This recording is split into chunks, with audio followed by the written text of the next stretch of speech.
हम कर रहे हैं वर्ल्ड हिस्ट्री के लिए कॉम्प्रिहेंसिव कोर्स एंड आज जो है हमारा एट्थ लेक्चर है। एंड एट्थ लेक्चर होने का मतलब है उससे पहले lecture number 1, lecture number 2, lecture number 3 करते करते हमने टोटल 7 लेक्चर शुरू कर लिए हैं। एंड वी होप ये सारे के सारे लेक्चर के जो नोट्स हैं वो नोट्स आपके वेल प्रिपेयर्ड होंगे और ये सारे के सारे लेक्चर्स आपके वेल रिवाइज भी जो होंगे। Yes sir. तो आज हम लोग क्या पढ़ने वाले हैं? आज हम लोग पढ़ने वाले हैं sir Congress of Vienna. Congress of Vienna. तो सर ये जो कांग्रेस ऑफ वियना है ये जो है वो बेसिकली क्या चीज़ है? तो कांग्रेस ऑफ वियना को अगर आप यहाँ पे बेसिकली देखते हो तो क्या होता था, मैं आपको पहले ही कहानी सुनाता हूँ क्या हुआ था। कि देखो फ्रांस था, फ्रांस, हाँ सर, है ना, फ्रांस था आपके पास। तो उसमें फ्रेश लिख दिया सर आपने। तो फ्रांस जो है आपके पास था। तो फ्रांस में आपके पास क्या होता, फ्रांस में सर हुआ था रिवोल्यूशन। क्या हुआ था? रिवोल्यूशन आपके पास यहाँ पे हुआ था। रिवोल्यूशन के बाद में आपके पास क्या चीज होती है? तो रिवोल्यूशन के बाद में आप यहाँ पे देखते हो तो आपके पास सर नेपोलियन आपके पास यहाँ पे जो है वो आ जाता है। उसके बाद क्या होता है सर, नेपोलियन के बाद आप यहाँ पे देखते हो तो इसके बाद और भी सारी आपके पास यहाँ पे चीजें होती है। नेपोलियन ने क्या किया था, तो नेपोलियन ने यूरोप का जो मैप था, उस यूरोप के पूरे मैप को ना उसने जो है वो आपके पास यहाँ पे बिगाड़ दिया था। मतलब उसने क्या किया सर, उसने काफी सारे स्टेट्स की बाउंड्रीज को चेंज किया। उन स्टेट्स की बाउंड्रीज को चेंज करके या तो उसने जो दूसरे दूसरे स्टेट्स थे उनके अंदर जो है वो मिला दिया, यानी एड ऑन उसने जो है वो कर लिया।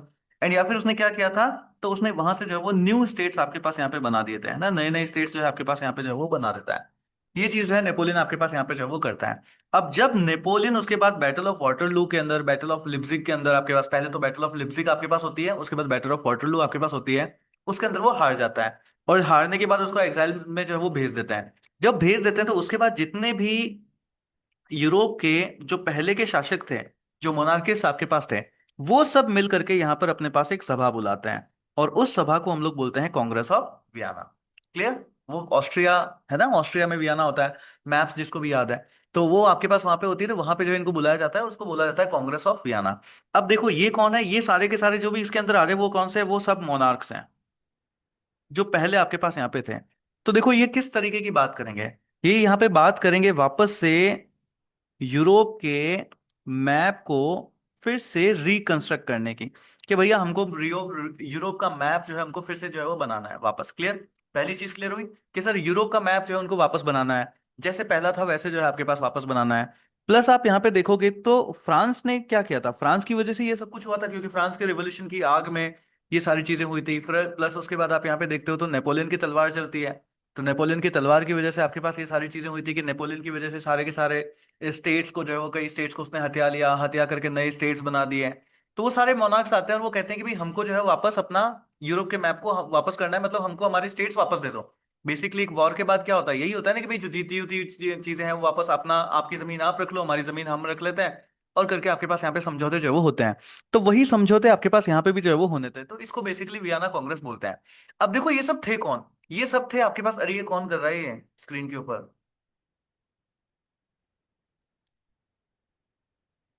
हम्म। ये चीज आपके पास होती है। तो जब मोनार्क्स आपके पास यहाँ पे कांग्रेस के ये यहाँ पे रहेंगे ना, तो सबसे बड़ी चीज ये देखनी है कि सच फ्रांस को अगर हम देखते हैं तो फ्रांस के अंदर ना आपके पास यहाँ पे मोनार्की जो है आपके पास, सॉरी, आपके पास यहाँ पे डेमोक्रेसी जो है आपके पास यहाँ पे जो है वो एस्टेब्लिश होनी थी। बट डेमोक्रेसी, जब मोनार्क्स आपके पास यहाँ पे मीटिंग करते हैं तो वो डेमोक्रेसी ना होकर के वो वापस एक सिंगल स्टेटहुड की तरफ जो है वापस जाना चाहते हैं। सिंगल स्टेटहुड से मतलब कि सर मोनार्क वापस मोनार्की जो है, मोनार्किज्म वापस आपके पास एस्टेब्लिश करना चाहता है। वो फिर से किंगशिप आपके पास यहाँ पे जो है एस्टेब्लिश करना चाहता है, रेदर देन गोइंग फॉर से डेमोक्रेसी। तो डेमोक्रेसी के लिए ना जाकर के वो चाहते हैं कि भाई वापस जो ओल्डर सिस्टम आपके पास पहले चलता था, है ना, फ्यूडलिज्म एंड ऑल, वो उसी सिस्टम को फिर से वापस आपके पास यहाँ पे जो है वो लाना चाहते हैं। तो ये पूरी की पूरी कहानी होती है। अब इसमें देखो क्या होगा कि इसमें जिन लोगों ने आपके पास नेपोलियन को हराया था, पहले मैं आपको पूरी कहानी सुना देता हूँ। तो जिन लोगों ने जो नेपोलियन को आपके पास हराया था, लेट से उनको अगर हम विनर्स कहते हैं, तो वो विनर्स चाहते हैं कि भैया हमको जो है वो कुछ तो इसका रिवॉर्ड भी मिलना चाहिए। यस, हमको कुछ रिवॉर्ड मिलना चाहिए, क्योंकि हमने नेपोलियन को हराया, जो पूरे यूरोप का जो दुश्मन था उसको हमने हराया। तो रिवॉर्ड के में क्या मिलेगा, रिवॉर्ड में इनको जो है वापस चाहिए होता है कि हमको जो है वो जमीन दे दो, है ना, कि बहुत सारे जो जो नेपोलियन के जीते हुए स्टेट्स थे उनको जब आप वापस से बांटोगे तो उनमें से कई सारे स्टेट जो है वो ये लोग अपने पास जो है वो लेना चाहेंगे। तो एक एजेंडा आपके पास ये होता है। दूसरा एजेंडा आपके पास यहाँ पे होता है कंपनसेशन का, कि इस लड़ाई भिड़ाई में हमारा बहुत सारा पैसा लगा है, हमारे बहुत सारी चीजें गई है, तो हमको उसके लिए भी वापस से कंपनसेट करो। तीसरी चीज आपके पास यहाँ पे ये चीज होती है कि जो एक मतलब ये सारा कुछ क्यों हुआ? ये सब कुछ हुआ फ्रांस की वजह से, क्योंकि फ्रांस में आपके पास यहाँ पे चीजें खराब हुई थी, फ्रांस में रिवॉल्यूशन हुआ था, फ्रांस से नेपोलियन आया था। तो अब इनका एक बड़ा एजेंडा आपके पास ये था कि हमको फ्रांस को वापस इतना ज्यादा ताकतवर नहीं होने देना है। करेक्ट, कि वो फिर से कभी आगे जाकर के यूरोप की शांति को जो है वो भंग कर सके। एजेंडा समझा? इनका एजेंडा होगा कि हमको फ्रांस को फिर से, या हमको यूरोप में इवन किसी भी स्टेट को इतना ज्यादा पावरफुल अब हमको नहीं देना, नहीं होने देना है कि वो कल को आगे चल करके फिर से यूरोप को जो है वो डिस्टेबलाइज कर सके। क्लियर? यस, ये वो वाली बात है जैसे आप लोग नहीं समझते हैं कि सर घर के बड़े बुजुर्ग बैठ गए और उन्होंने देख लिया कि भाई आज तक जो चीजें गलतियां हुई है, तो अब वापस किसी को भी इतना पावरफुल जो है आप अपने पास यहाँ पे नहीं होने दो। ये चीज आपके पास यहाँ पे जो है वो होती है, तो इसको जो है हम लोग यहाँ पे समझते हैं क्या क्या चीजें आपके पास हुई। तो कांग्रेस ऑफ वियना आपके पास होती है, इस is basically assembly of the Victus. Assembly of the Victus means जो लोग नेपोलियन को यहाँ पर आपके पास यहाँ पे हराएंगे, जिन्होंने डिफीट ने नेपोलियन को आपके पास यहाँ पे हरा दिया।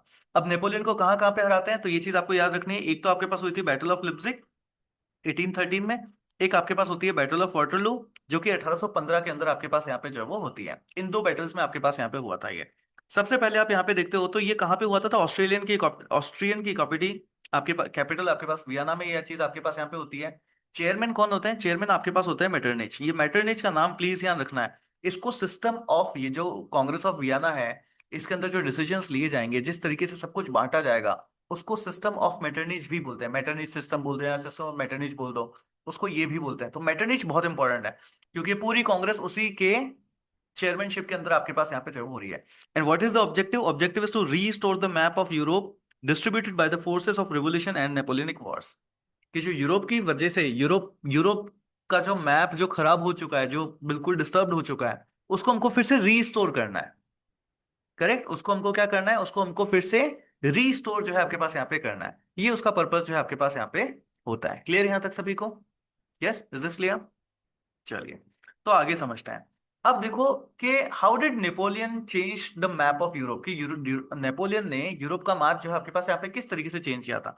तो इसमें सेकंड नंबर पॉइंट आपके पास यहाँ पे ये इंपॉर्टेंट है कि उसने बहुत सारी टेरिटरीज को टेक अवे कर लिया था, एंड उनको लेकर के या तो दूसरे स्टेट्स के अंदर उसने एड ऑन कर लिया था, और या फिर उसने क्या किया, उसने नए नए स्टेट्स जो है आपके पास यहाँ पे क्रिएट कर दिए थे। क्लियर? पॉइंट नंबर वन क्या किया, उसको याद रख लो। ये पॉइंट नंबर वन है जो कि याद करना है, कि या तो उसने एड ऑन कर लिया एग्जिस्टिंग स्टेट्स की टेरिटरी के अंदर, और या फिर उसने नए स्टेट क्रिएट कर लिए, या फिर उसने नए स्टेट जो है आपके पास यहाँ पे क्रिएट कर लिया। तो इस वजह से जब उसको ओवरथ्रो किया गया, then it was decided by the victor powers to restore the political map of Europe in such a way that peace can be ensured in entire Europe. कि अब हम यूरोप के मैप को इस तरीके से बनाएंगे कि आपके पास क्या रहेगा, आपके पास पीस ही पीस रहेगा, शांति ही शांति आपके पास यहाँ पे रहेगी। मतलब अब हमको वापस किसी को भी इस तरीके से नहीं रहने देना है कि वो फिर से कल को उठ करके कोई जो है हमारी शांति को जो है वो भंग कर सके। तो ये काम कब स्टार्ट हुआ था? तो जब सबसे पहले लिप्जिक की वॉर में उसको हराया गया था, तभी आपके पास स्टार्ट होता है। और यहाँ से बैटल ऑफ वाटरलू के बाद में जो है आपके पास ये काम खत्म जो है वो होता है। क्लियर यहाँ तक? यस। तो समझ आ रही है चीज क्या हुई है आपके पास? सबसे पहली चीज हमको ये ध्यान रखना है सर, दो चीज हमको याद करनी है। एक तो बैटल ऑफ लिप्जिक जहां पे नेपोलियन को हराया गया था, फिर क्या हुआ था, बैटल ऑफ वाटरलू। करेक्ट, ये दो चीजें। फिर इन सब के बाद में जो विक्टर्स हैं वो सब बैठ करके मीटिंग कर रहे हैं, ये पॉइंट। करेक्ट, ये सब मीटिंग करके क्या कह रहे हैं, ये सब मीटिंग करके कह रहे हैं कि हमको करना है रीस्टोर। किसको रीस्टोर करना है? यूरोप के मैप को। यूरोप के मैप को जो है हमको रीस्टोर करना है। क्लियर? यूरोप के मैप को रीस्टोर करोगे तो ऑब्जेक्टिव क्या रखना है? शांति। कि हम किसी को भी इतना बड़ा नहीं बनने देंगे कि वो हमको वापस से जो है वो डिस्टर्ब कर सके। क्लियर यहां तक चीजें?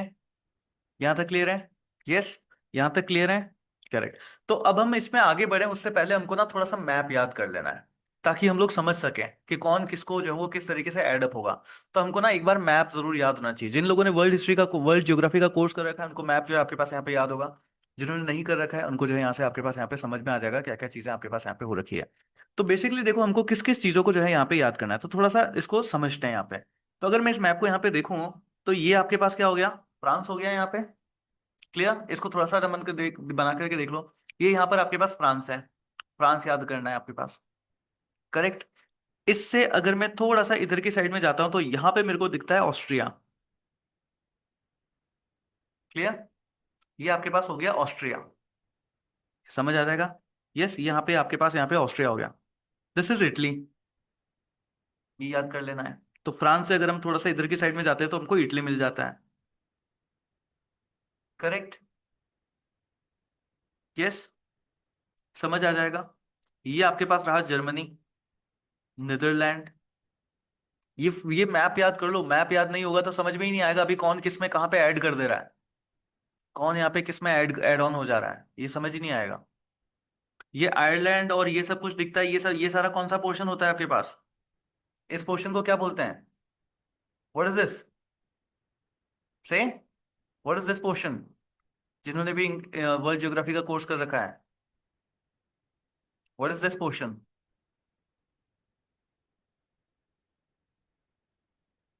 मैप याद करो, मैप याद नहीं होगा तो अभी समझ भी नहीं आएगा। Yes, United kingdom. ये आपके पास हो गया यूके वाला एरिया, है ना। फ्रांस से अगर ऊपर की तरफ चले तो ये आपके पास हो गया यूके वाला एरिया। ये आपके पास हो गया यूके वाला एरिया। ये आपके पास हो गया यूके वाला एरिया। यस। तो क्या मैं कह सकता हूँ कि सर फ्रांस है? ठीक है। फ्रांस से अगर इधर की तरफ चले गए तो हमको इटली मिल जाती है। थोड़ा सा इधर की तरफ जाते हैं तो ऑस्ट्रिया मिल जाता है। ऑस्ट्रिया से भी इधर की तरफ जाते हैं तो यहाँ पे रशिया मिल जाता है। इधर की तरफ में आपके पास नीदरलैंड है। उससे नीचे थोड़ा सा जर्मनी है। और इधर की तरफ देखते हैं तो यूके है, या फिर जिसको हम ग्रेट ब्रिटेन कहेंगे वो है। क्लियर, याद कर सकते हैं इसको? नहीं याद हुआ फिर से देखो एक बार। मैप पूरा का पूरा याद करके चखना है, या मैप याद, ये मैप याद नहीं हुआ ना तो ये कंसेप्ट समझ में ही नहीं आएगा, अभी याद करने में बहुत प्रॉब्लम आएगी। फिर से समझो, फ्रांस है। फ्रांस से इधर की तरफ आपके पास है इटली। फ्रांस से इधर की साइड में आपको मिला ऑस्ट्रिया। ऑस्ट्रिया के ऊपर है जर्मनी। जर्मनी से भी ऊपर आपको मिलेगा नीदरलैंड। इन सब से बहुत ही दूर रशिया। और इधर की साइड में ऊपर आपके पास है यूके, या फिर जिसको द ग्रेट ब्रिटेन हम लोग यहाँ पे बोलते हैं। यूके आपके पास यहाँ पे हो जाएगा। क्लियर? यस। क्या मैप में देख के ये सब याद? Guys please switch on your camera. Camera on करो, अदरवाइज चीजें नहीं समझ आएगी। कैमरा ऑन करो, अदरवाइज चीजें समझ में नहीं आएगी। यहाँ तक क्लियर है? यहाँ तक क्लियर है सभी को? ये मैप याद हो रहा है नहीं हो रहा? ये मैप याद हो रहा है नहीं हो रहा? ये मैप याद हो रहा है नहीं हो रहा? सही। ये मैप याद हो रहा है नहीं हो रहा?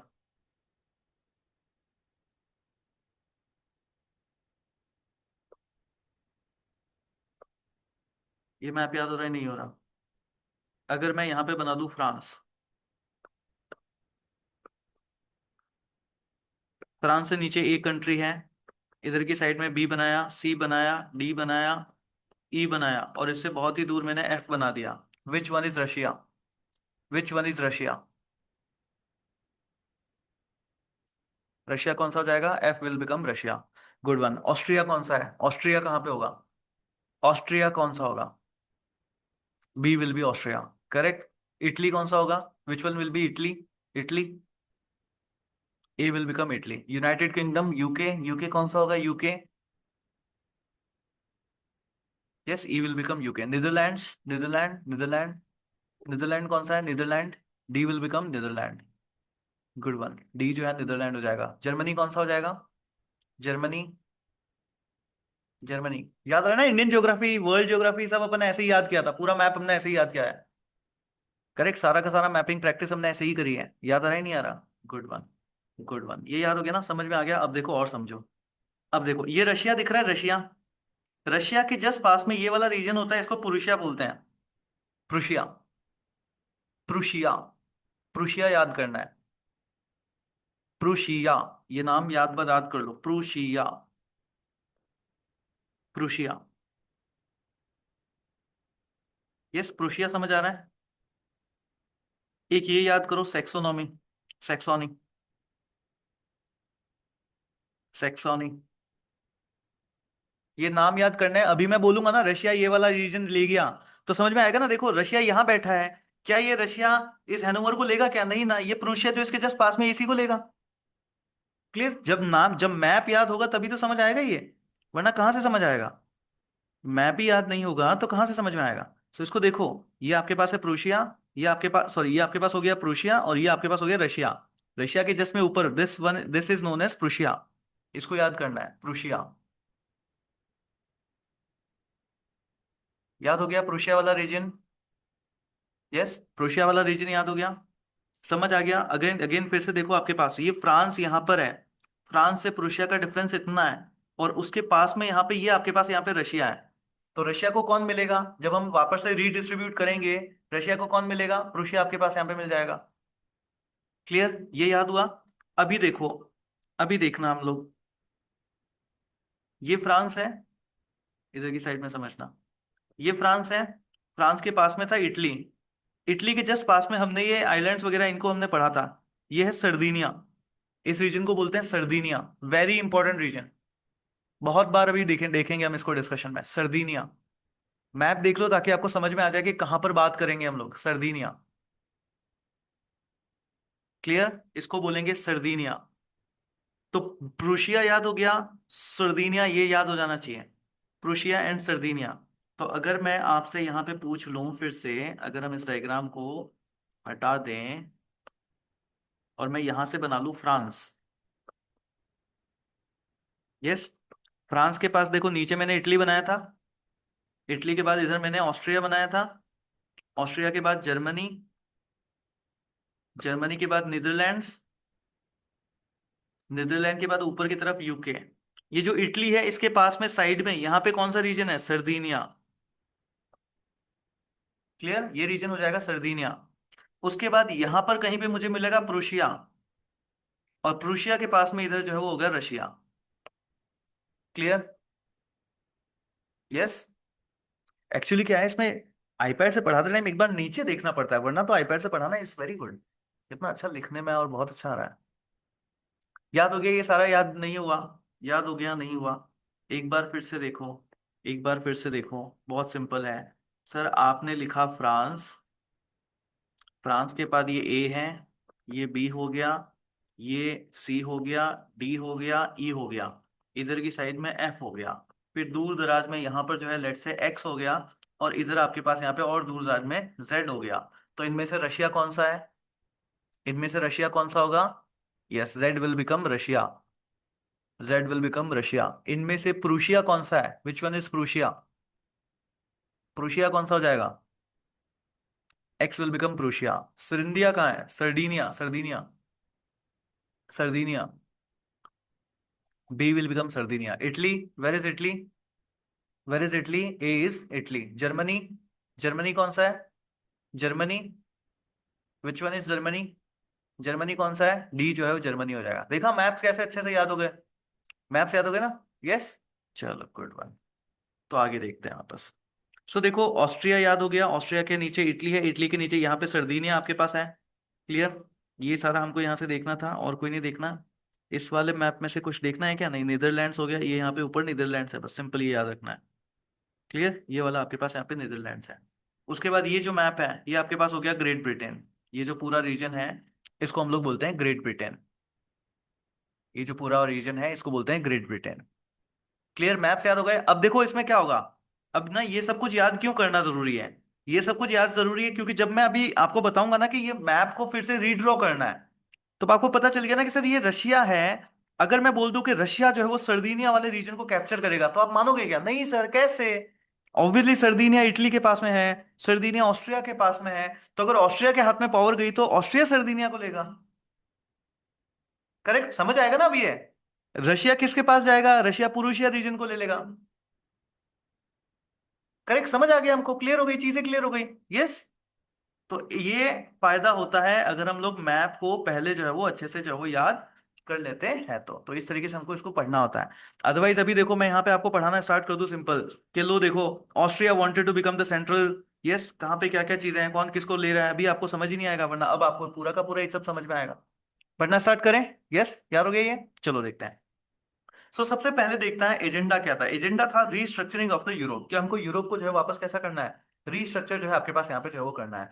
उसके बाद हमको क्या करना था, जो अचीवमेंट्स ऑफ द वॉर है उनको हमको करना था डिस्ट्रीब्यूट, कि भाई विक्टर्स जो है, जो भी लोग जहाँ पे जीते हैं, वो लोग सब चाहेंगे ना कि भाई हमको जो है वो क्या करना है, हमको हमारा पैसा वापस मिलना चाहिए, कुछ तो जो एडवांटेज मिलना चाहिए इस वॉर को जीतने का।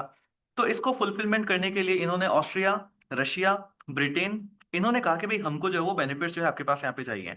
तो देखो, ऑस्ट्रिया, रशिया और ब्रिटेन, ये सब लोग आपके पास यहाँ पे जो है वो बेनिफिट्स है वो लेंगे। अब देखो, सबको याद है, अगर मैं ये वाला मैप यहाँ पे देखता हूं, अगर हम इस वाले मैप को देखते हैं तो ऑस्ट्रिया बीच में है कि नहीं है? इस पूरे रीजन को अगर मैं देखूं तो सेंट्रली अगर कोई कंट्रोल कर सकता है तो कौन कर सकता है? ऑस्ट्रिया ही कर सकता है। रशिया कहां पे है? इधर की साइड में रशिया, यानी ईस्टवर्ड रीजन में है। तो यूरोप को ईस्टवर्ड से सेफ गार्ड, वहां से प्रोटेक्ट कौन करेगा? रशिया प्रोटेक्ट करेगा। वहां पे अगर बोल दे कि इस वाले रीजन में शांति रखनी है तो रशिया बोलेगा ना कि मैं रख लूंगा।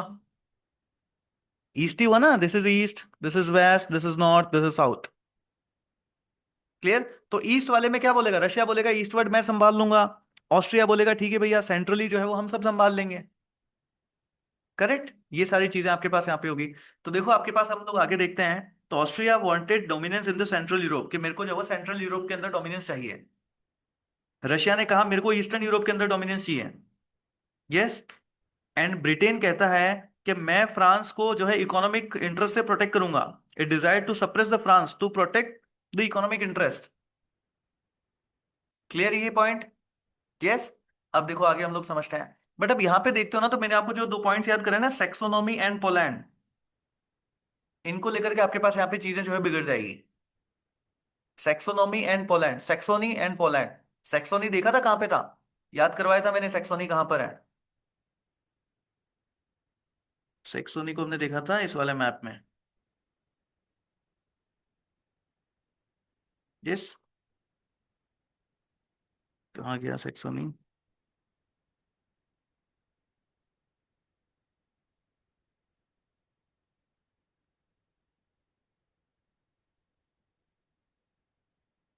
ये इसमें मुझे ही नहीं मिल रहा है, तो इधर कहीं पे था रशिया के पास में। रुक जाओ। ये रहा, सेक्सोनी दिखा। यस। तो एक तो सेक्सोनी को लेकर के, इस सेक्सोनी को लेकर के प्रॉब्लम आपके पास यहाँ पे जो है वो होगी। क्लियर? सेक्सोनी को लेकर के आपके पास यहाँ पे प्रॉब्लम होगी। समझ में आया ना? सेक्सोनी किसके पास है? सेक्सोनी रशिया के भी जस्ट पास में ही है और ऑस्ट्रिया के भी जस्ट पास में ही है। दोनों के ही पास में ही है। दोनों के ही पास में है। तो देखो क्या हुआ, there was a major disagreement among the victors about what to do with Poland and Saxony. Prussia wanted to take all the Saxony in return. Prussia ऊपर है तो वो चाहता था कि भाई मेरे को जो है वो सेक्सोनी पूरा का पूरा ही दे दो। Yes. In return for giving up Polish land to Russia, कि भाई ये जो पॉलिश लैंड है इसको हम लोग रशिया को दे देंगे। रशिया सपोर्टेड प्रूशिया, रशिया ने कहा कि ठीक है भाई हम प्रूशिया का सपोर्ट करते हैं कि सेक्सोनी को जो है तुम जो है वो रख लो। Clear? Because it would gain a large part of Poland, क्योंकि इसको इसके एवज में अगर प्रूशिया, अगर रशिया जो है प्रूशिया को सपोर्ट करता है तो रशिया को बहुत बड़ा पार्ट मिल जाएगा पोलैंड का। However Metternich oppose this plan. Metternich जो कि चेयरमैन था, उसने इस प्लान को अपोज किया because he didn't wanted Prussia to expand too close to Russia. वो नहीं चाहता था कि प्रूशिया, क्योंकि अगर वो सेक्सोनी को ले लेता है तो प्रूशिया किसके नजदीक आ गया? ऑस्ट्रिया के बिल्कुल नजदीक आ गया। एंड प्रूशिया को सपोर्ट कौन कर रहा है? रशिया सपोर्ट कर रहा है, क्योंकि उसको पोलैंड मिलेगा। तो अगर रशिया, फिर से देखो, अगर रशिया प्रूशिया को सपोर्ट करे, ऑस्ट्रिया के जस्ट पास में ही है, तो वो कल को फिर से डिस्टेबलाइज कर सकते हैं कि नहीं कर सकते हैं? And what is the objective? Objective था कि अब हमको किसी को भी इतना पावरफुल होने ही नहीं देना है। यस। इस वजह से मेटरनिच यहाँ पे अग्री नहीं करते हैं। So Britain and France agreed with Metternich. Obviously Britain UK ऊपर, वो भी, उनको भी क्या मतलब, वो भी नहीं चाहते कि भाई फ्रांस जो है वो इतना पावरफुल हो, सॉरी रशिया जो है वो इतना पावरफुल हो जाए या प्रूशिया जो है आपके पास इतना पावरफुल हो जाए। क्योंकि ऑस्ट्रिया अगर बीच में रहा तो वो इनको किसी को भी लड़ने नहीं देगा। समझ रहे हो? ऑस्ट्रिया बीच में है, अगर वो सेंट्रली सब कुछ कंट्रोल करके रखता है तो ये कोई भी जो है आकर के यहाँ पे लड़ नहीं पाएंगे। Clear? The conflict continued and in early 1815 Austria, Britain, France formed a defensive alliance to oppose Prussia. इन लोगों ने मिलकर के, ऑस्ट्रिया, ब्रिटेन एंड फ्रांस, क्योंकि देखो ऑस्ट्रिया भी नहीं चाहेगा कि जस्ट मेरे नेबर में, जो अभी ये नाटो वाला नहीं चल रहा, रशिया कहता है कि भाई मैं नाटो को अपने बॉर्डर पे नहीं आने देता, इसलिए वो यूक्रेन से इतनी बड़ी लड़ाई कर रहा है। तो ऑस्ट्रिया भी तो यही चाहता है कि अगर प्रूशिया को, अगर सॉरी, अगर सेक्सोनी को, अगर ये आपके सेक्सोनी को अगर प्रूशिया ने ले लिया एंड प्रूशिया को अगर रशिया सपोर्ट करता है तो ऑस्ट्रिया के बॉर्डर पे हो गए ये लोग।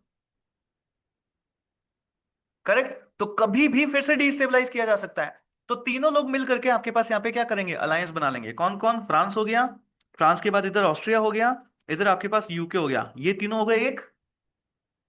ये चाहता है कि सैक्सोनी उनके पास नहीं रहना चाहिए, और इधर से सैक्सोनी के ऊपर प्रूशिया है और इधर से रशिया है। ये तीनों, ये दोनों हो गए कि भाई सब सैक्सोनी जो है उनको मिलना चाहिए। समझ आया? कॉन्फ्लिक्ट समझ आई? What is the conflict? Yes और नो गाइस, कॉन्फ्लिक्ट समझ आई या नहीं आई? What is the conflict in between them? कि इन सबके बीच में आपके पास यहाँ पे कॉन्फ्लिक्ट जो है वो क्या चल रही है? यस, सैक्सोनी वाले रीजन को लेकर के आपके पास कॉन्फ्लिक्ट जो है वो चल रही है। सो आपके पास क्या होता है? ऑस्ट्रिया, ब्रिटेन एंड फ्रांस, इन्होंने एक डिफेंसिव अलायंस बना दिया to oppose Prussia and Russia's demands. As a result Prussia and Russia stepped back, ये दोनों पीछे आपके पास चले जाते हैं। And in the end Prussia got only 2/5 of the Saxony, इनको 2/5 ऑफ द सेक्सोनी जो है आपके पास यहाँ पे मिल जाता है। करेक्ट यहां तक? यस, ये समझ आया? सो हम समझते हैं कि जो वियना में के अंदर आपके पास सेटलमेंट था, इसमें आपके पास मेजरली तीन चीजें आपके पास होनी थी। इसका मेन ऑब्जेक्टिव था, सबसे पहला ऑब्जेक्टिव था आपके पास बैलेंस ऑफ पावर, कि हमको बैलेंस ऑफ पावर जो है आपके पास यहाँ पे करना है। सेकंड आपके पास है कंपनसेशन टू द विक्टर्स, कि जो विक्टर्स है, जो लोग जीते हैं, उनको वॉर कंपनसेशन आपके पास यहाँ पे जो है वो मिलना चाहिए। एंड थर्ड आपके पास था restoration of the legitimate rule. ये प्लीज ध्यान रखना, ये तीनों पॉइंट आपसे अगर वियना का अगर पूछा जाए तो ये एज इट इज जो है आपको यहाँ पे लिखना है। याद हो गए? सबसे पहला क्या है? Balance of power. लिखो सारे लोग चैट में, साथ के साथ सब कुछ याद करते हुए, एज इट इज क्वेश्चन है। This topic is more important for optional geo, है ना? जीएस में तो एक ही क्वेश्चन आता है इसका, कि ये क्या था, क्यों है और इसका इम्पैक्ट क्या है, बस। आप देखो फ्रांस का।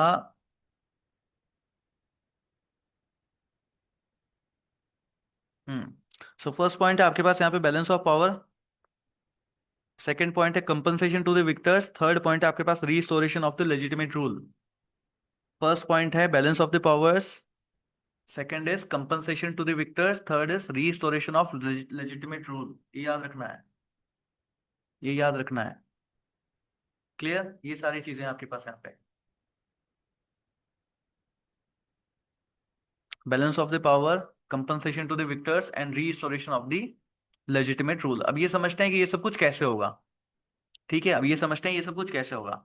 सो principle of balance of power, क्या बैलेंस ऑफ पावर कैसे गया? अब देखो बैलेंस ऑफ पावर का क्या एजेंडा होगा? बैलेंस ऑफ पावर का एजेंडा यही होगा कि हमको किसी को भी इतना स्ट्रांग नहीं बनने देना है कि वो कल से फिर से क्या कर सके, फिर से डीस्टेबलाइज कर सके। क्लियर? ये इसका एजेंडा होगा, कि हमको किसी को भी इतना बड़ा नहीं बनने देना है कि वो कल से फिर से डीस्टेबलाइज वो कर सके, कि कल को वो फिर से कोई उठ करके खड़ा हो और हमारे इसको एरिया को फिर से डीस्टेबलाइज जो है वो कर सके। ये आपके पास यहाँ पे जो है इसका एजेंडा होगा। So what is the objective? To ensure that in future no single nation would be too powerful to disturb the peace of the Europe at will, कि कोई भी चाह करके वापस से यूरोप की पीस को जो है आपके पास क्या है, डिस्टर्ब जो है वो ना कर सके। क्लियर? तो देखो फ्रेंच, ये पूरा कुछ डिस्टर्ब किसने किया था? फ्रांस की वजह से ही हुआ था, फ्रेंच रिवॉल्यूशन की वजह से हुआ था।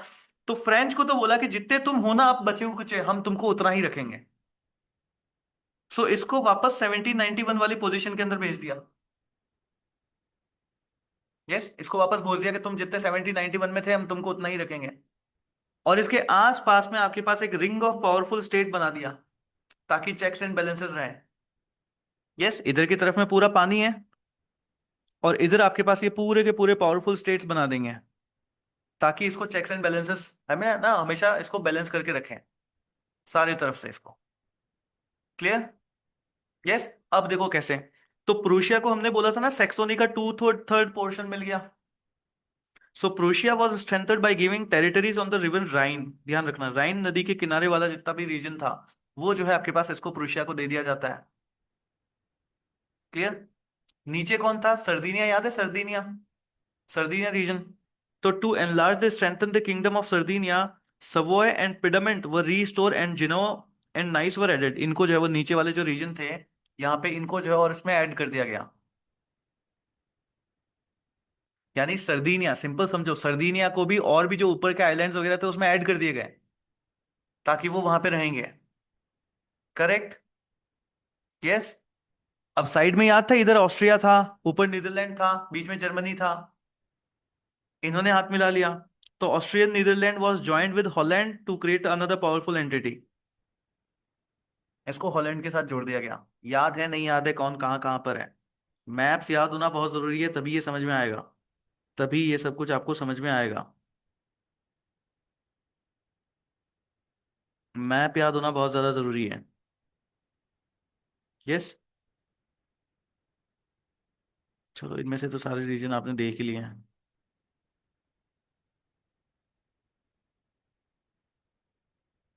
इनमें से तो बेसिकली सारे रीजन्स देख लिए हमने।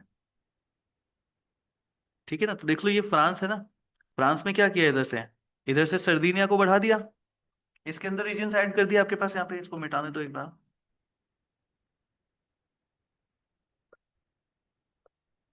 ये फ्रांस है आपके पास, ये फ्रांस हो गया, इधर से सर्दिनिया के रीजन को बढ़ा दिया, ऑस्ट्रिया एंड यहाँ पर आपके पास नीदरलैंड है, इनको हॉलैंड वाला रीजन देकर के इसको आपके पास यहाँ पे क्या कर दिया, बड़ा कर दिया, ताकि पूरा का पूरा फ्रांस क्या रहेगा, अब हमेशा बैलेंस में रहेगा, फ्रांस हमेशा बैलेंस में आपके पास यहाँ पे रहेगा। प्लस अब ये भी आपस में ना लड़े, तो इधर आपके पास यहाँ पे प्रुशिया का रीजन होता है, नीचे इधर सैक्सोनी होता है, तो इसका सिर्फ 2/3 पोर्शन ही देते हैं, ताकि ये ऑस्ट्रिया के भी बॉर्डर के ऊपर ना आ जाए। डन, याद हो गया ये सारी चीजें, ये याद होना जरूरी है, अदरवाइज चीजें समझ ही नहीं आएगी क्या चल रहा है आपके पास। तो ये सब आपके पास यहाँ पे होता है। नेक्स्ट है principle of restoration. Principle of restoration का देखो क्या मतलब होगा, बेसिकली सिंपली आपके पास यहाँ पे कि जो जैसा पहले था उसको अपन थोड़ा थोड़ा जितना हद हो सके पॉसिबल, देखो बिल्कुल वैसा का वैसा नहीं बनाएंगे, क्योंकि इनको बैलेंस ऑफ पावर भी देखना है और जो कंपनसेशन देना है विक्टर्स को वो भी करना है।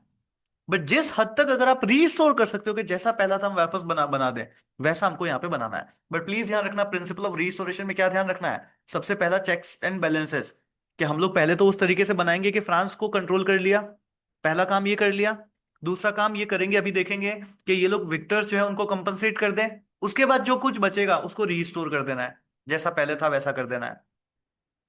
क्लियर, जैसा पहला था वैसा कर देना है। सो आपको ध्यान रखना है, यहाँ पे बर्बन डायनेस्टी का आपके पास यहाँ पे पहले रूल चलता था, ये मोनार्क्स थे।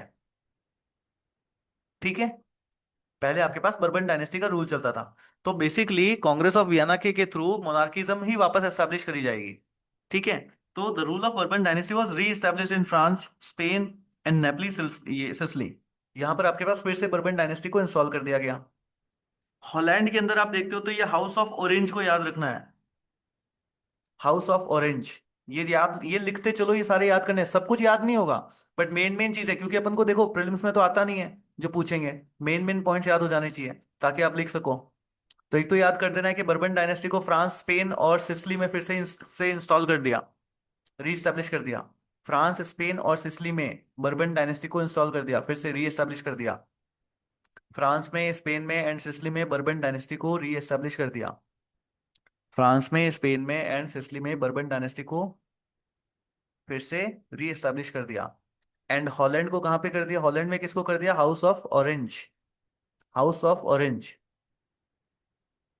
यस, सर्दिनिया वाला जो रीजन था आपके पास यहाँ पे, सर्दिनिया को क्या क्या मिल गया था, पेडामोंट मिल गया था ना आपके पास, अभी देखा था, वहां पे हाउस ऑफ सवॉय को रीस्टोर कर देते हैं, रीएस्टैब्लिश कर देते हैं, house of Savoy, S for सर्दिनिया, S for Savoy.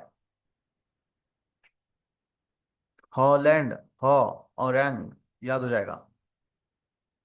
ठीक है, सिंपल है, देखो याद हो जाएगा, नहीं होगा, याद हो जाना चाहिए। देखो सिंपल है, अगर मैं बात करूं बर्बन डायनेस्टी की, कहाँ पे गई, फ्रांस में, स्पेन में, सिसिली में, याद हो गया।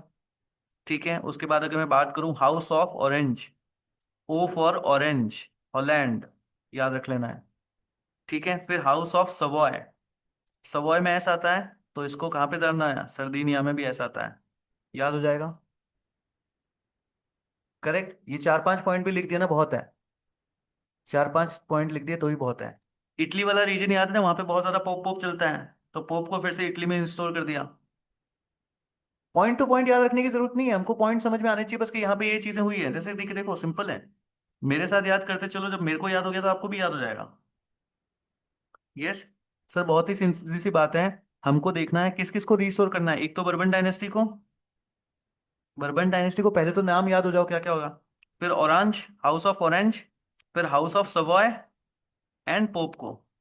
बर्बन डायनेस्टी को फ्रांस में, स्पेन में और सिसिली में कर देंगे, orange, O, Holland, Holland.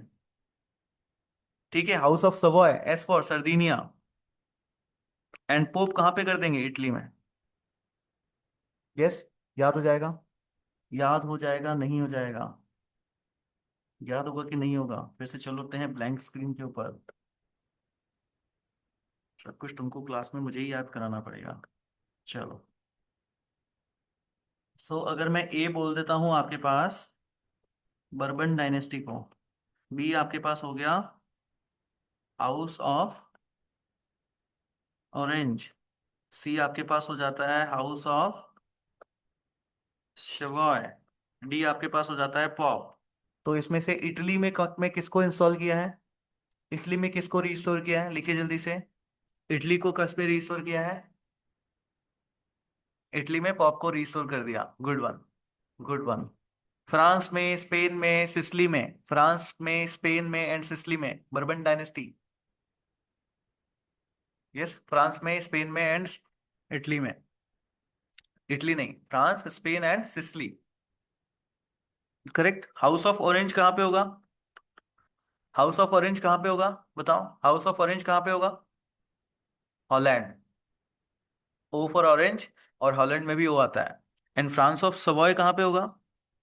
France of Savoy कहाँ पे होगा? अगर आपको ये वर्ड्स याद हो गए ना, आपको पता है लोग ये पूरा लेक्चर अटेंड कर लेते हैं, उनको वर्ड याद ही नहीं होते। खुद से तो आप याद करने बैठे, आपको याद होगा ही नहीं कभी। खुद से याद करने बैठोगे ना, होगा ही नहीं। क्यों? क्योंकि आपने मैपिंग प्रैक्टिस कभी करोगे ही नहीं। जिसने हिस्ट्री को बिना मैप के, जिसने इस टॉपिक को बिना मैप के पढ़ लिया ना, उसको ये समझ ही नहीं आया कि सर्दिनिया कहाँ था, क्या हुआ, कौन किसको ले जा रहा है। उसको यही लगता है कि बहुत टफ है ना? टफ नहीं है, पढ़ने का तरीका चाहिए बस। क्लियर? यस। सो सवॉय कहाँ चला जाएगा? सर्दिनिया में। पिडामेंट किसको मिला था? पिडामेंट वाला ये सब किसको मिलता है?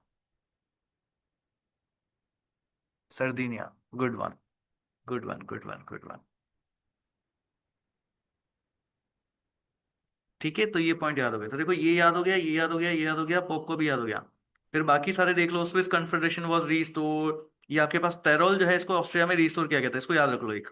Tyrol was restored in Austrian, Austria में टेरोल को रीस्टोर किया था। बाकी सारे पॉइंट्स है, इतने सब याद करने की जरूरत नहीं है कि कहाँ कहाँ पे किस किस को बिठाया। मेन मेन रीजन हमने याद कर लिया है कि किसको कहाँ कहाँ पे बिठा दिया। करेक्ट, मेन मेन याद कर लिया, बहुत है। सब कुछ याद करने की जरूरत नहीं है।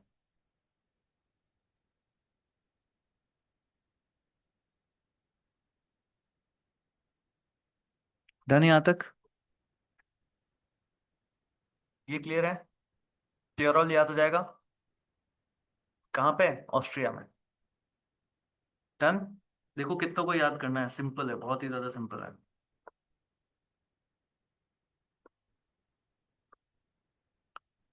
अभी तक अगर मैं हम लोग यहाँ पे देखें ना, तो कितना ज्यादा सिंपल है। लोग इस टॉपिक को बहुत ज्यादा टफ मानते हैं, बट टफ का है, बहुत ही सिंपल है। हमको देखो अभी तक कितनी सारी चीजें हैं जो कि सिंपल आपको याद होनी चाहिए थी। अभी तक हम लोग यहाँ पे अगर देखें तो हमको क्या याद होना चाहिए था? सबसे पहला जो हमको याद होना चाहिए था, वो सिंपल ये याद होना चाहिए था कि सिर्फ दो लड़ाइयाँ थी। कितनी वॉट ने कितने वॉर्स थे आपके पास इन टोटल? यस,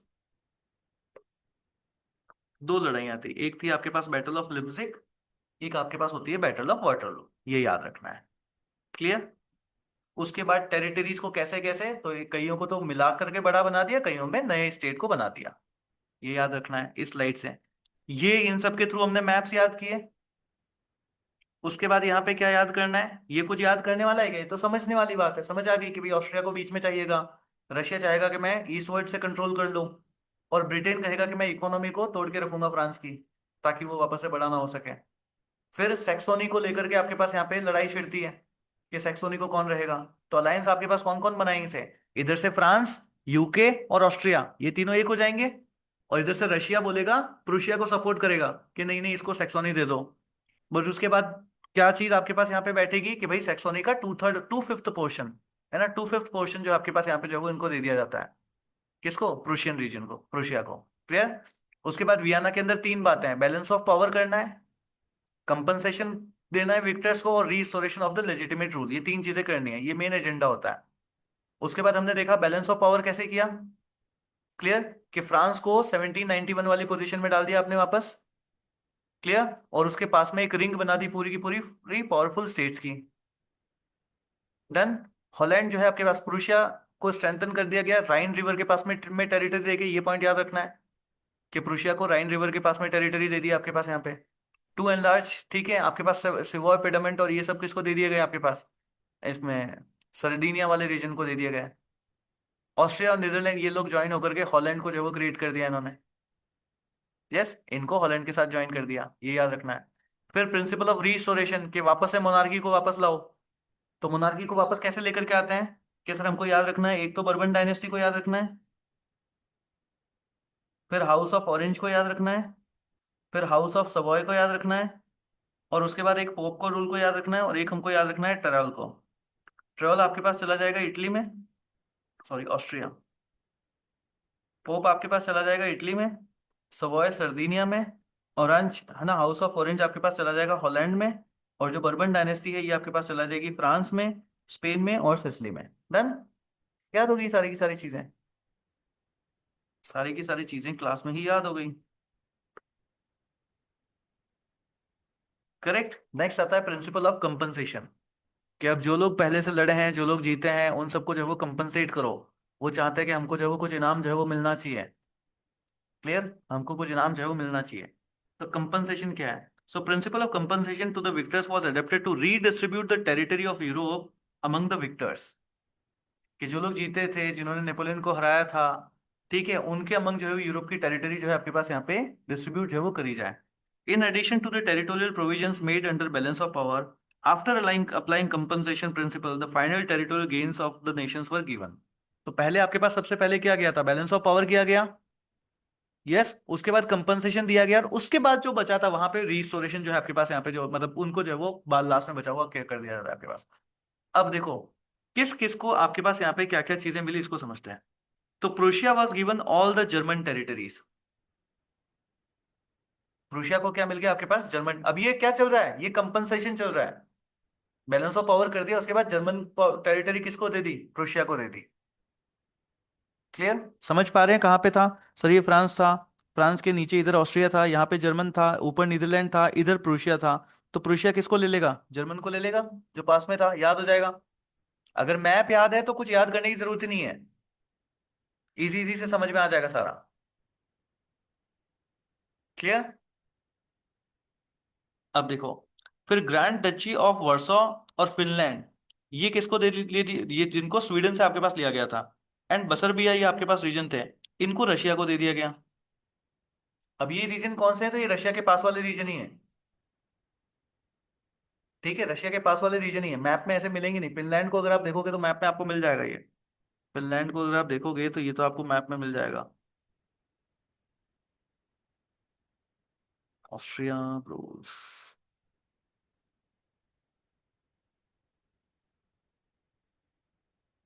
है ना, फिनलैंड तो है, ये रहा देखो, ये रहा फिनलैंड, यहाँ पे दिख रहा है फिनलैंड, ये रहा। बाकी वाले तो मैप में आपको दिखेंगे नहीं ऐसे, बट ये हैं इधर ही रशिया के पास में ही होते हैं। तो ये सारे रीजन इनको जीतने को दे दिए गए। क्लियर। यस। सो मैप के थ्रू पढ़ोगे तो सारा समझ में आ जाएगा आपको इजीली। सो ये ध्यान रखना है, फिनलैंड वाला रीजन, बसर्बिया वाला रीजन आपके पास, जो कि आपके पास ये ऑटोमन एम्पायर से लिया गया था, ठीक है, और वर्सो वाला रीजन ये रशिया को दे दिया जाता है। सो जर्मनी किसको मिल गया? प्रूशिया को। उसके बाद फिनलैंड, बसर्बिया, फिनलैंड और बसर्बिया, ये दोनों किसको मिल गए? वर्सो, फिनलैंड और बसर्बिया, ये रशिया को मिल गए। याद कर लो साथ के साथ, फिनलैंड, बसर्बिया और वर्सो, ये रीजन किसको मिल गए? रशिया को मिल गए। डन, याद हो जाएगा। Norway was taken from Denmark and given to Sweden. Denmark से लेकर के इसको स्वीडन को दे दिया, नॉर्वे को। इसको नॉर्वे को डेनमार्क से लेके स्वीडन को दे दिया गया। नॉर्वे को डेनमार्क से लेके स्वीडन को दे दिया गया।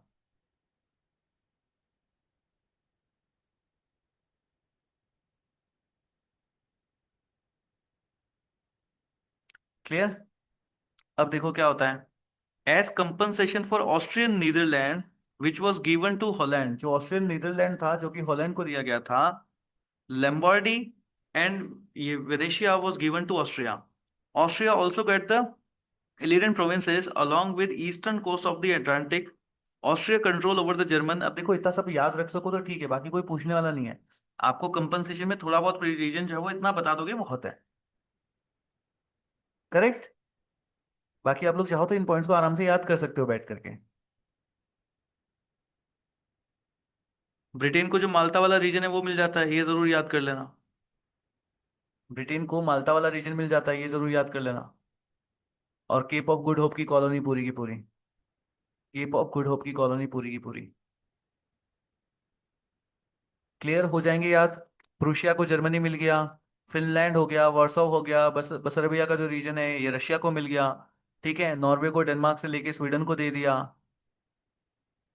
क्लियर। ब्रिटेन को आपके पास क्या मिल जाता है, माल्टा वाला रीजन मिल जाता है, सिलोन मिल रीजन मिल जाता है, और केप ऑफ गुड होप की कॉलोनी भी मिल जाती है। ब्रिटेन को माल्टा, सिलोन और केप ऑफ गुड होप की कॉलोनी भी मिल जाती है। ये सब कुछ हो गया कंपनसेशन। याद हो जाएगा नहीं हो जाएगा, याद हो जाएगा नहीं हो जाएगा। Yes. Done. This is principal of compensation. This is principal of compensation. Sir अभी तक इतना और है, हाँ अभी तक इतना और है। क्लियर। तो इतना और नहीं है, वही चीज है। वहां पे सही से नहीं दिख रही थी तो यहाँ पे लिखी हुई है, सेम ही है। क्लियर। सो ये आप देखते हो ना, तो प्रिंसिपल ऑफ कंपनसेशन के बाद में पूरा आपके पास यूरोप कुछ ऐसा बन जाता है पूरा। ठीक है, ये तो आपके पास आ गया पूरा किंगडम ऑफ फ्रांस। ये आपके पास एक पूरा का पूरा रीजन बना दिया गया। देन ये आपके पास आ गया किंगडम ऑफ सर्दिनिया। इधर ये रशिया और ये सब लोग आ गए आपके पास यहाँ पे। ये डेनमार्क वगैरह पे भी आप देख रहे, तो वो पूरा किंगडम ऑफ डेनमार्क यहाँ पे है। डन। ये पूरा आपके पास आ गया एम्पायर ऑफ ऑस्ट्रिया। ये पूरा जो येलो वाला दिख रहा है, empire of Austria. Done. Sir ये सब याद रखने की जरूरत है क्या, याद रखने की कोई जरूरत नहीं है। पर आपको पता होना चाहिए कैसे कैसे, इसलिए ये मैप है ताकि समझ में आ जाए। इस तरीके से इसको पूरा कंपनसेट करके बनाया गया। डन। वो जो फर्स्ट वाला मैप था उससे आपको समझ में आ जाएगा, याद याद रखने के लिए सब कुछ के सब कैसे हमको सारी चीजें याद हो जाती है। तो इस तरीके से पूरे यूरोप के मैप को आपके पास यहाँ पे वापस से जो है वो बनाया गया था पूरा का पूरा। डन। नेक्स्ट आपके पास क्वेश्चन आता है कि ये कैसा था, इसका क्रिटिकल एनालिसिस करो कि भाई ये सही से था कि भाई कि नहीं हुआ।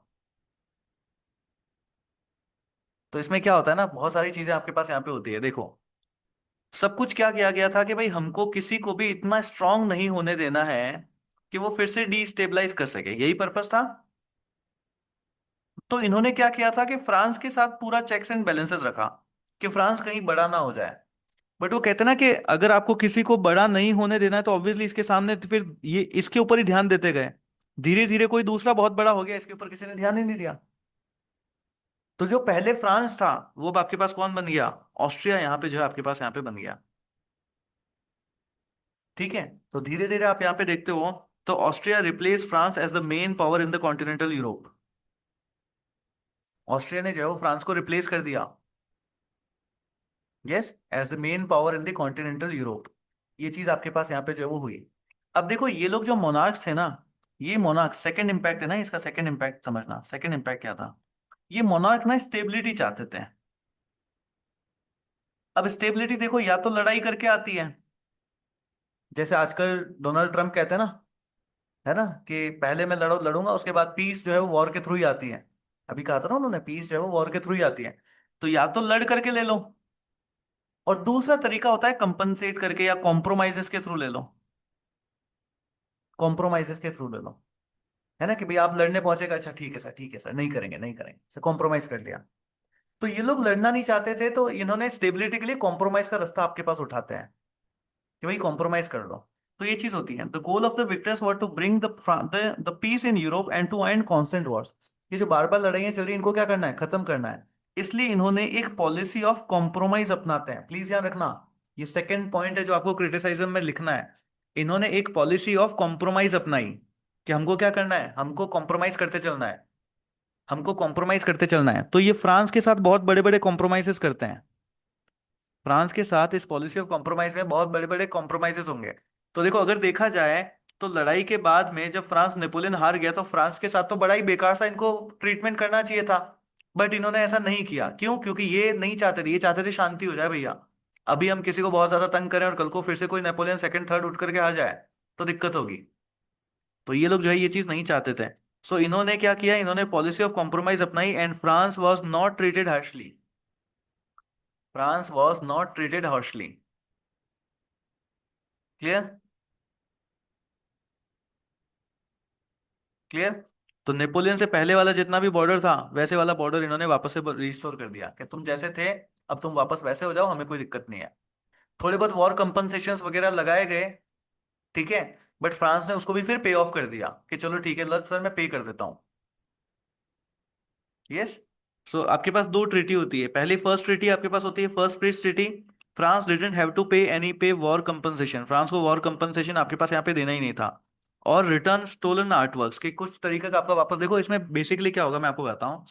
बेसिकली इस पूरे को आप पढ़ोगे ना तो आपको ये चीज समझ में आएगा कि सर वो लोग चाहते थे शांति हो, और शांति के लिए आपके पास दो रास्ते होते हैं कि या तो आप चुपचाप से जो भी चीजें हो रही है आप उसको जो है वो मानते चलो, है ना, जो भी चीजें आपके पास यहाँ पे हो रही है उसको आप मानते चलो, लड़ाइयां करते चलो डोनाल्ड ट्रम्प की तरह, एक शांति का रास्ता तो ये होता है। दूसरा आता है पॉलिसी ऑफ कॉम्प्रोमाइज। तो इन्होंने पॉलिसी ऑफ कॉम्प्रोमाइज चुनी, और पॉलिसी ऑफ कॉम्प्रोमाइज के साथ में ये फ्रांस के साथ क्या करते हैं, दो ट्रीटी करते हैं, दो पीस ट्रीटी होती है। पहली पीस ट्रीटी के अंदर आपके पास ये लोग बोलेंगे कि आपको किसी तरह का कोई भी कंपनसेशन वगैरह कुछ नहीं देना, आप लोग बस ये मान लो कि आपकी टेरिटरी जो है वो 1790 से पहले वाली हो जाएगी। इन्होंने बोला ठीक है सर डन। फिर दूसरी प्री पीस ट्रीटी होती है, तो यहाँ पे देखो फर्स्ट ट्रीटी में ना तो कोई कंपनसेशन मांगा, ना कुछ भी, जितना भी नेपोलियन या आर्ट वर्क वगैरह चुरा के ले गया था वो भी कुछ भी नहीं मांगा उन्होंने वापस, कि हमें कुछ नहीं चाहिए बस आप तो शांति बनाए रखना बस, ठीक है। बोले ठीक है सर। फिर जब दूसरी पीस ट्रीटी होती है तो वहां पे बोलते हैं कि हमको एक तो जितना भी आर्ट वर्क था वो वापस चाहिए, ठीक है। और फिर इनके ऊपर एक वॉर कंपनसेशन लगाते हैं कि आपको इतना सारा पैसा जो है वो देना पड़ेगा। अब आर्टवर्क तो यार आप लेकर के गए, टूट फूट भी गया, इतना सारा कहाँ से लेकर के आओगे। तो इन्होंने देने से मना कर दिया कि हम पूरा का पूरा आर्टवर्क तो नहीं दे सकते हैं। तो उन्होंने बोला चलो ठीक है जितना बहुत दे सकते हैं वो दे दो। और वॉर कंपनसेशन था वो इतना हैवी नहीं रखा गया, जैसे इंडिया में तो देखा गया ना जब वॉर्स होते थे तो कंपनसेशन बहुत हैवीली लगता था। यहाँ पे वॉर कंपनसेशन इतना हैवी नहीं, थोड़ा सा अमाउंट रखा, तो फ्रांस ने उसको पे ऑफ भी कर दिया कि चलो ठीक है तुम्हें इतना सा पैसा चाहिए ले लो। ये चीज आपके पास यहाँ पे जो है वो होती है। एंड सारी क्या सर आर्टवर्क वापस पूरा दिया गया था, आर्टवर्क वापस पूरा बचा ही नहीं था, तो उतना क्या देते। तो जितना बचा था थोड़ा बहुत जितना दे सकते थे वो उन्होंने दे दिया। क्लियर। तो क्रिटिसिज्म में दो चीजें याद हुई। सबसे पहली क्रिटिसिज्म क्या है कि सर इन्होंने ऑस्ट्रिया को पावर रिप्लेसमेंट हो गया आपके पास फ्रांस की जगह। दूसरी चीज आपको यहाँ पे एनालिसिस में क्या लिखोगे कि सर इन्होंने पॉलिसी ऑफ कॉम्प्रोमाइज अपनाया था, फ्रांस के साथ में दो ट्रीटी करी। पहली ट्रीटी में कोई वॉर कंपनसेशन की बात नहीं हुई, दूसरी में वॉर कंपनसेशन और आर्टवर्क को वापस देने की बात हुई। तो वॉर कंपनसेशन था वो बहुत ही कम रखा गया था, उसको फ्रांस ने दे भी दिया। और आर्टवर्क में उन्होंने कहा कि भाई हम पूरा आर्टवर्क नहीं दे सकते, जितना कुछ है वो थोड़ा बहुत दे सकते हैं, वो ले लिया उन्होंने। करेक्ट। यस। ये चीज आपके पास यहाँ पे जो है वो होती है। So France was asked to return the stolen art stolen by the Napoleon, but this wasn't strictly enforced, and only some items were returned. While the second treaty was stricter than the first, it was still generous. France didn't face extreme penalties because it hadn't suffered as much destructions as other countries. This was approach this wise approach helped France reintegrate into European politics without seeking revenge or lost territories. Clear. ये चीज आपके पास यहाँ पे होती है। अब इसमें देखो क्या होता है कि रशिया को ना आपके पास यहाँ पे देखते हो तो रशिया का बहुत ज्यादा गेन था। अगर हम लोग ओवरऑल देखें कि कांग्रेस, वियना कांग्रेस से किसको गेन मिला, तो रशिया को बहुत ज्यादा गेन आपके पास यहाँ पे जो है वो मिलता है। So Russia gained a lot from the Congress of Vienna and remained active in the European affairs until its defeat in the Crimean war. The reduction in Germany state later supported German unification, है ना, बाद में later on हम लोग देखेंगे, ये अभी आगे पढ़ेंगे इसका पूरा इम्पैक्ट आपके पास कि कैसे ये क्रीमियन वॉर्स कैसे हुए थे, जर्मन यूनिफिकेशन आपके पास यहाँ पे किस तरीके से हुआ था, इटली का यूनिफिकेशन भी हम लोग देखेंगे, ये सब कुछ वर्ल्ड हिस्ट्री में हमारे पास आगे जो है वो आएगा। बड़ी समझना, पहले इनको ओवरऑल जो है काफी गेन होता है, बट गेन होने के बाद में आप देखोगे तो उसके बाद क्योंकि प्रूशिया इनके कंट्रोल में है, प्रूशिया के थ्रू ये लोग बिल्कुल ऑस्ट्रिया के बॉर्डर्स के ऊपर आपके पास यहाँ पे आए हुए बैठे हैं। करेक्ट। बट जब जर्मन आपके पास वापस यूनिफिकेशन वगैरह हुआ तो उस टाइम में इनको फिर वापस वहां से जो है वो कहते हैं ना कि इसका एडवांटेज मिलना फिर जो है वो बंद आपके पास यहाँ पे जो है वो हो जाता है। बाकी ओवरऑल अगर उस टाइम में अगर हम लोग देखें तो रशिया का इसमें काफी ज्यादा गेन जो है आपके पास यहाँ पे होता है। क्लियर। तो ये आपके पास जो है वो पूरा का पूरा एक वापस से बनाया हुआ एम्पायर आपके पास के किस तरीके का एम्पायर जो है आपके पास यहाँ पे जो है वो बनता है। क्लियर। ये हम लोगों ने जो है वो देख लिया पूरा ऑलमोस्ट, है ना, हाँ ये तो हो ही गया।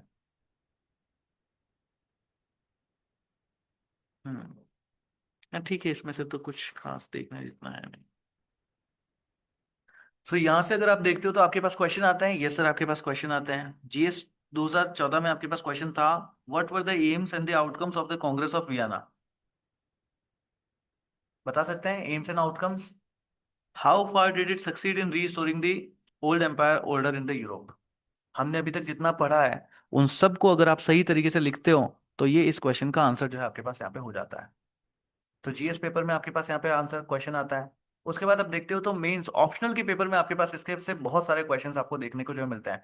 बट प्लीज ध्यान रखना, ये चीज होती है जब कोई भी टॉपिक ऑप्शनल में आ जाता है ना, धीरे धीरे फिर वो जीएस की तरफ जाने लगता है। धीरे धीरे वो चीज, एक बार जैसे कोई क्वेश्चन आ गया ना आपके पास ऑप्शनल में, धीरे धीरे फिर वो क्वेश्चन की शिफ्टिंग आपके पास जीएस में होती है। तो इस वजह से इन क्वेश्चंस को भी हमको देख लेना है, क्योंकि वो सेम टॉपिक में से सेम ही आंसर होगा मिलेगा। इनका कोई अलग से आंसर नहीं मिलता। आप देखोगे टॉपिक सिर्फ इतना सही है, बट आपके पास ऑप्शनल में भी यहाँ पे हर बार क्वेश्चन आता है। 2013 में है, 16 में है, 19 में है, 21 में आपके पास।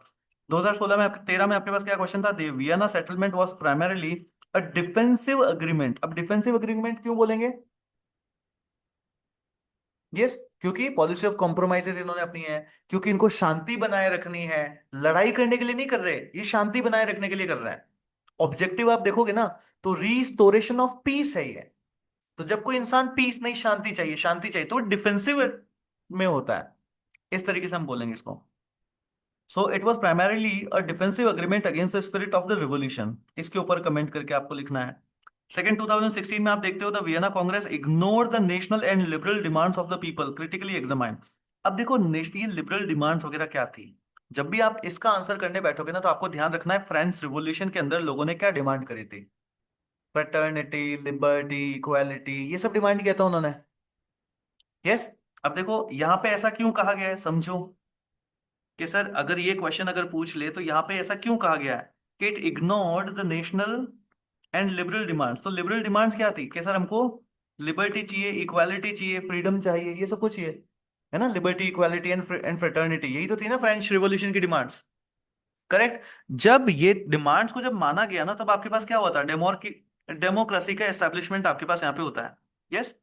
जब इनको मान लो तो फिर डेमोक्रेसी का एस्टेब्लिशमेंट आपके पास यहाँ पे होता है।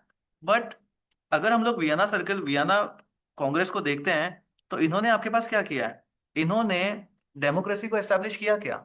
नहीं, इन्होंने तो मोनार्की सिस्टम वापस लेकर के आ गए। अगर मोनार्की सिस्टम वापस से लेकर के आ गए, तो क्या हम नहीं कहेंगे कि it has ignored the national and liberal demands of the public? समझ गए? यस, इस तरीके से आप लोग इसका जो है वो आंसर करते हो। नेक्स्ट आपके पास आता है द वियना कांग्रेस में be described as an attempt to restore the old regime. Old regime क्या थी? अगेन वही मोनार्की वाले सिस्टम को। यस, उसी को पूरा हमको समझाना है, तो इसका आंसर भी हो सकता है। अब ये बड़ा इंटरेस्टिंग क्वेश्चन है। मेटरनिच राइटली सेड, मेटरनिच कहता है कि when France sneezes, Europe catches the cold. Explain with reference to the system of alliances and congress diplomacy in post Napoleon Europe. देखो क्या था ये, इसलिए मेनार्की, ये मेटरनिच ने आपके पास इसलिए बोला था कि फ्रांस में अगर कुछ भी होता है ना, तो उसकी आग पूरे यूरोप में फैलती ही फैलती है। जैसे फ्रेंच रिवॉल्यूशन जो हुआ, यूरोप पूरा डीस्टेबलाइज हुआ, क्यों? क्योंकि फ्रांस में रिवॉल्यूशन हुआ।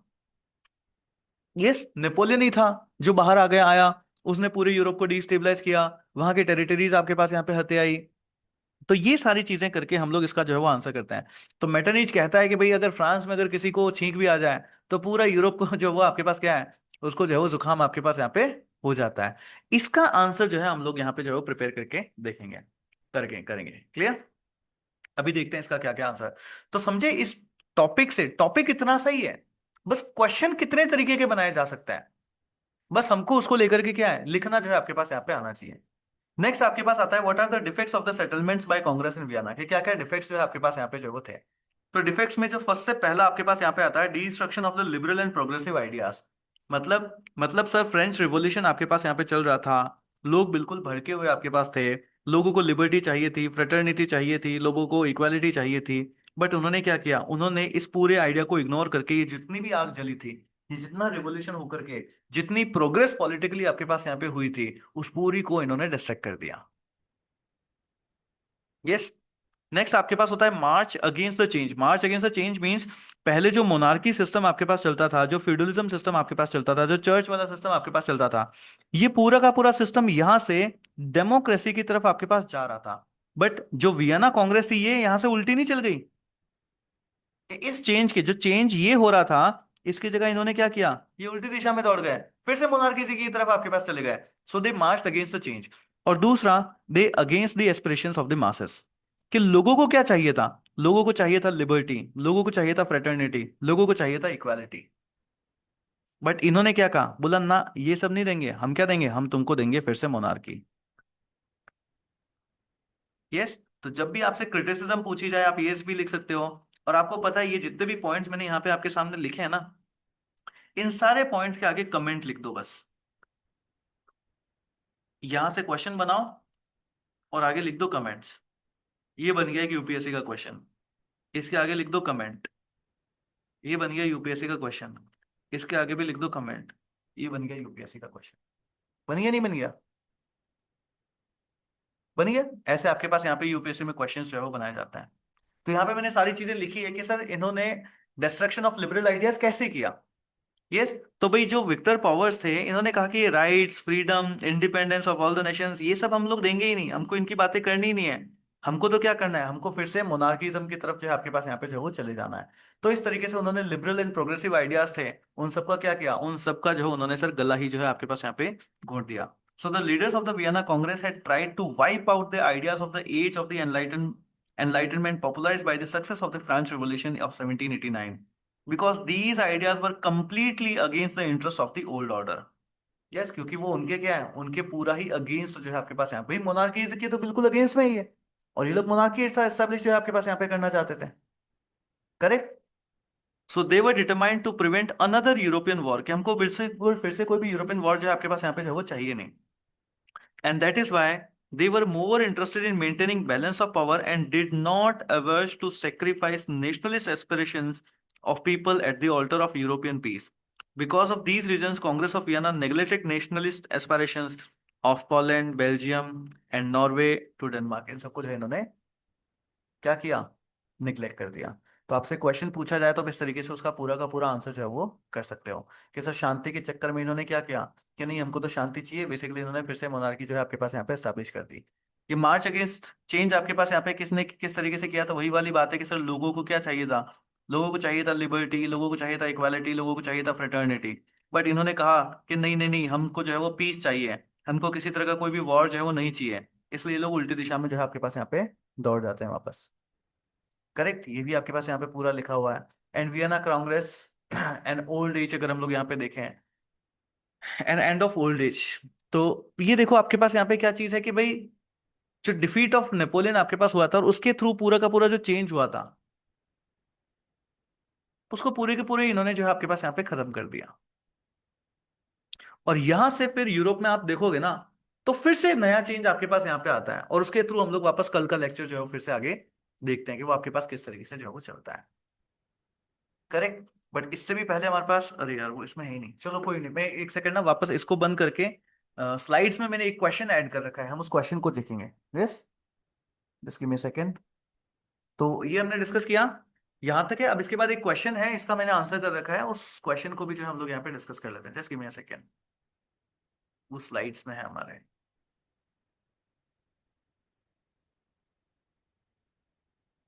Yes. So this is the homework, ये तो आपके होमवर्क का क्वेश्चन है कि what were the aims and outcomes of the Congress of Vienna and how far it succeeded in restoring the old order in Europe. इसको आपको जो है वो आराम से घर पे बैठ करके लिखना है। ये जो क्वेश्चन था आपके पास, Metternich rightly said that France sneezes, अगर फ्रांस में इफ एनीवन स्नीजेस तो फिर आपके पास क्या है, entire Europe catches the cold. ठीक है, तो इसका आंसर जो है हम लोगों ने यहाँ पे जो है वो किया है। तो इसके आंसर को आप यहाँ पे जो है वो देख सकते हो कि किस तरीके से आपके पास यहाँ पे चीजें जो है वो है। तो मेटरनिच कौन होता है आपके पास, मेटरनिच यहाँ पे देखो, अगर मैं यहाँ पे, क्योंकि अब मेरा पेन नहीं चल रहा है ना, so I will not be able to write on the screen और point out and anything, but मैं इसको समझा दे रहा हूँ, आप उसको जो है वो लिख लीजिएगा। तो मेटरनिच जो आपके पास होते हैं वो ऑस्ट्रियन चांसलर होता है। ठीक है, ऑस्ट्रियन चांसलर। ठीक है, ऑस्ट्रियन चांसलर होता है। तो उन्होंने जो है वो फेमसली बोला था कि भाई फ्रांस में जो कुछ भी चलता है उस पूरे का इम्पैक्ट आपके पास यहाँ पे यूरोप के अंदर आता ही आता है, चाहे वो पॉलिटिकली हो, चाहे वो इकोनॉमिकली हो, चाहे वो आपके पास यहाँ पे लेट्स से कोई रिवोल्यूशन वाली बात ही हो, तो सब कुछ आपके पास यहाँ पे आता ही आता है। तो इस तरीके से देकर के हम लोग यहाँ पे इंट्रोडक्शन जो है वो देते हैं। उसके बाद बात आती है कि France as an epicentre of the revolutionary ideas, France आपके पास कैसा था, हमने देखा कि रिवोल्यूशन पूरे यूरोप में कहाँ पे हुआ था, तो सर फ्रांस में आपके पास यहाँ पे हुआ है। जितने भी आपके पास थिंकर्स वगैरह हम लोग देखते हैं उस टाइम में वहीं पे आपके पास यहाँ पे आते हैं और वो सारी बातें व्यक्त करते हैं। और वहीं से वो सारी बातें क्या होती है, प्रोपोगेट होती है आगे के आगे से आगे। ये जितने भी लिबरलिज्म की बात कर लो, फ्रेटर्निटी की बात कर लो, फ्रीडम की बात कर लो, इक्वालिटी की बात कर लो, ये सब कुछ कहाँ से आए थे, ये सारे के सारे आपके पास यहाँ पे उस रीजन में फ्रांस से ही आपके पास यहाँ पे जो है वो आता है। प्लस आप देखते हो नेपोलियनिक वॉर के थ्रू सब कुछ फ्रांस से एक्सपैंड हो गया था। पहले जो रिवोल्यूशन फ्रांस के अंदर कंटेन्ड था, वो नेपोलियन के आने के बाद वो वहां से एक्सपैंड करके पूरे यूरोप के अंदर आपके पास यहाँ पे ये आइडियाज जब फैल जाते हैं, जब आइडियाज क्या ये वॉर फैल गया, जब नेपोलियन वॉर्स के थ्रू जब ये सारी बातें हुई, तो उस टाइम में क्या होता है आपके पास, उस टाइम में ऑब्वियसली ये सारे के सारे आइडियाज भी आपके पास वहां से फैलेंगे। तो इस वजह से फ्रांस को क्या बोला गया, it is an epicentre of the revolutionary ideas. Clear, ये चीज होती है। So the Napoleon war further exported these ideas across the Europe. फिर पोस्ट 1815 आप देखते हो तो एनी इनस्टेबिलिटी और liberal movement in France was seen as a threat to the rest of the Europe. कि भैया अगर फ्रांस में अगर थोड़ा भी बहुत भी अगर आपके पास कुछ भी हुआ, कोई भी मूवमेंट होता है, तो आगे जाकर के वो पूरे यूरोप को भी डिस्टेबलाइज जो है आपके पास यहाँ पे कर ही देता है। करेक्ट, जैसा। फिर देखते हैं कांग्रेस डिप्लोमेसी एंड मेटरनिच सिस्टम। मेटरनिच ने क्या सिस्टम आपके पास यहाँ पर बनाया था, कांग्रेस की क्या डिप्लोमेसी थी। तो कांग्रेस की डिप्लोमेसी यही थी कि हम फ्रांस को इतना बड़ा या इतना स्ट्रांग बनने ही नहीं देंगे कि वो कल से फिर से मतलब कल को फिर से उठ करके जो है आपके पास यहाँ पे यूरोप को डिस्टेबलाइज कर सके। या हम इतना बड़ा किसी भी नेशन को बनना ही नहीं देना चाहते कि फिर से वो पूरा यूरोप को जो है वो डिस्टेबलाइज कर दे। सो इनको क्या क्या चाहिए था, लेजिटिमेसी चाहिए थी, बैलेंस ऑफ पावर चाहिए था, और एक कंटेनमेंट ऑफ फ्रांस था। ये हमने देखा ही था, फ्रांस को कैसे कंटेन करेंगे, तो उसको बिल्कुल 1719 वाला जो 1791 वाला जो उसकी टेरिटरी होती दे दी थी, और उसके पास में एक रिंग ऑफ पावरफुल स्टेट जो है आपके पास यहाँ पे बना दिया था। फिर हमने देखा था sir sir system of alliances आपके पास यहाँ पे बने थे। ठीक है, जैसे ऑस्ट्रिया है, प्रूशिया है, रशिया है, ब्रिटेन है, इन सब ने मिलकर के आपके पास एक क्वाड्रुपल अलायंस बनाया था। फिर एक होली अलायंस भी बनाया जाता है, which was found by Austria, Russia and Prussia, जिसको टू प्रमोट क्रिश्चियन वैल्यूज वगैरह है ना, मोनार्कियल लेजिटिमेसी को प्रमोट करने के लिए। और एक कॉन्सर्ट ऑफ यूरोप भी आपके पास यहाँ पे होता है। कॉन्सर्ट ऑफ यूरोप में आपके पास क्या होती है बेसिकली, और ज्यादा ऐसे कांग्रेस की मीटिंग्स बुलाई जाती है। जैसे कांग्रेस ऑफ वियना हुआ ना, वैसे ही कांग्रेस ऑफ एक्स्ट्रा चैपल आपके पास होता है, कांग्रेस ऑफ ट्रापुच होता है, लाइबिच आपके पास होता है, वेरोना आपके पास होता है। ये इस तरीके से बहुत सारी कांग्रेस मीटिंग्स आपके पास यहाँ पे बुलाई जाती है, उसको कॉन्सर्ट ऑफ यूरोप जो है आपके पास यहाँ पे जो है वो नेक्स्ट में बोलते हैं। फिर नेक्स्ट देखते हैं कि French influence and recurring crisis, कि फ्रेंच का और क्या क्या इन्फ्लुएंस रहा। तो आप अभी देखोगे ना, फ्रांस कंटेन इन्होंने एक बार करने की कोशिश तो करी, बट कहते ना कि एक बार जहां पे चिंगारी से जिस दिन आग बदल गई ना, और अगर आपने आग को तो तुम बुझा लोगे, अगर तुमने चिंगारी बुझाई है कि नहीं बुझाई है, अगर तुमने चिंगारी नहीं बुझाई तो फिर से आग पकड़ेगी। तो फ्रांस में ना आइडियाज आ चुके थे रिवोल्यूशन के, फ्रांस के लोगों को चाहिए थी कि भाई हमको लिबर्टी चाहिए, हमको जो क्या कहते हैं जो इक्वालिटी इक्वालिटी इक्वालिटी चाहिए, हमको फ्रीडम चाहिए। तो तुम उसको दबा नहीं पाओगे, ये फिर से रिवोल्यूट होगा ही होगा। तो रिवोल्यूशन आगे पास देखते हो तो फिर से आपके पास हुए, 1830 के अंदर आपके पास फिर से रिवोल्यूशन हुआ, 1848 के अंदर आपके पास यहाँ पे रिवोल्यूशन हुआ। और इन सब का भी इम्पैक्ट आप देखते हो तो आगे आपके पास यहाँ पे आता ही आता है। Impact and decline of the Congress system हम लोग आगे देखते हैं। तो भाई आप ना इस तरीके का सिस्टम बना करके आखिरकार कब तक ही कंट्रोल जो है वो कर लोगे। तो आगे जाकर के ये सिस्टम भी आपके पास कैसा होता है, फेल जो है वो हो ही जाता है। सो इनिशियली सक्सेसफुल होता है इन मेंटेनिंग द स्टेबिलिटी 1815 से लेकर के 1830 तक। But by but by the end of mid 19th century the rise of liberalism and nationalism, again क्योंकि आइडियाज हैं, है ना, चिंगारी को तुमने बुझाया नहीं है, yes sir. So the rise of liberalism and nationalism आपके पास फिर से होता है, एंड जिसकी वजह से ये जितने भी अलायंसेस आपके पास बने थे वो सारे के सारे फिर से वीक जो है आपके पास हो जाते हैं। क्रीमियन वॉर होता है, क्रीमियन वॉर के अंदर आपके पास रशिया का आप लोगों ने फिर से देखा ही था कि पूरा का पूरा जो कॉन्सर्ट ऑफ यूरोप था, वो भी पूरा का पूरा क्या है, ब्रेक जो है आपके पास यहाँ पे हो जाता है। Then what is the conclusion, conclusion अगर हम लोग देखें तो मेटरनिच का system encapsulated the centrally of the France in shaping the political currents of the Europe. Despite the elaborate Congress and alliance of the system, the ideology aftershocks of the French Revolution proved to be powerful to suppress permanently. The failure of the क्या है conservative order by 1848 affirmed the revolution। Revolution होगा आगे ना, ION भी लिखना होगा। ठीक है, तो ये चीज आपके पास यहाँ पे होती है। इस तरीके से इस क्वेश्चन का आंसर भी हम लोगों ने देखा, एंड यहाँ पे इस लेक्चर को हम लोग खत्म करते हैं। Just give me a second.